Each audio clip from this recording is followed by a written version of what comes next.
புகையிரத சேவைகளில் ஏற்படும் நெருக்கடிகளை குறைக்க கோரிக்கை. ரயில்வே திணைக்களத்தின் வசமுள்ள ரயில் இயந்திரங்கள் மற்றும் ரயில் இயந்திர வலுத்தொகுதிகள் குறைவடைந்துள்ளதன் காரணமாக ரயில் சேவைகளில் கடுமையான நெருக்கடி ஏற்படக்கூடும் என ரயில் நிலைய அதிபர்கள் சங்கம் தெரிவித்துள்ளது.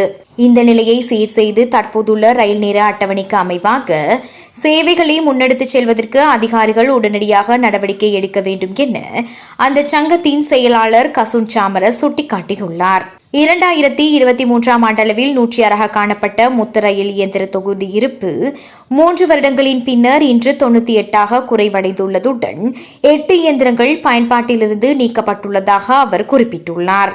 2023ஆம் ஆண்டு நடைமுறையில் இருந்த ரயில் நேர அட்டவணையின்படி சுமார் 450 ரயில் சேவைகள் இயக்கப்பட்டதுடன் அந்த சேவைகளுக்காக ரயில்வே திணைக்களத்திற்கு 74 இயந்திரங்கள் தேவைப்பட்டிருந்தன.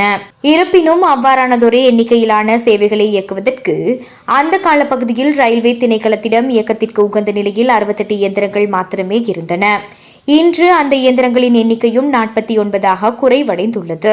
இதேவேளை 2023ஆம் ஆண்டளவில் ரயில்வே திணைக்களத்திடம் 109 ரயில் இயந்திர வலுத்தொகுதிகள் இருந்த நிலையில் இந்த ஆண்டில் அது 106 குறைவடைந்துள்ளது. இதன்படி 3 ரயில் இயந்திர வலுத்தொகுதிகள் பயன்பாட்டிலிருந்து நீக்கப்பட்டுள்ளன. எவ்வாறாயினும் தற்போதைய சேவைகளை வழங்குவதற்கு 88 ரயில் இயந்திர வலுத்தொகுதிகள் அவசியமாகின்றன.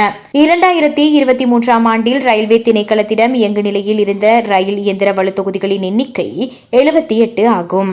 அது தற்போது 52 குறைவடைந்துள்ளது. இந்த சேவைகளை தடையின்றி வழங்குவதற்கு திணைக்களத்திடம் 26 ரயில் இயந்திர வலுத்தொகுதிகள் பற்றாக்குறை நிலவுகிறது.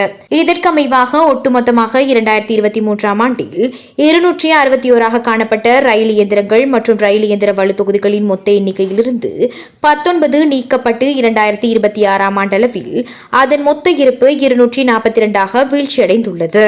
எனவே நிலவும் இப்பிரச்சினைகளுக்கு தீர்வு காண அதிகாரிகள் உடனடியாக நடவடிக்கை எடுக்க வேண்டும் என கசுன் சாமர மேலும் தெரிவித்துள்ளார்.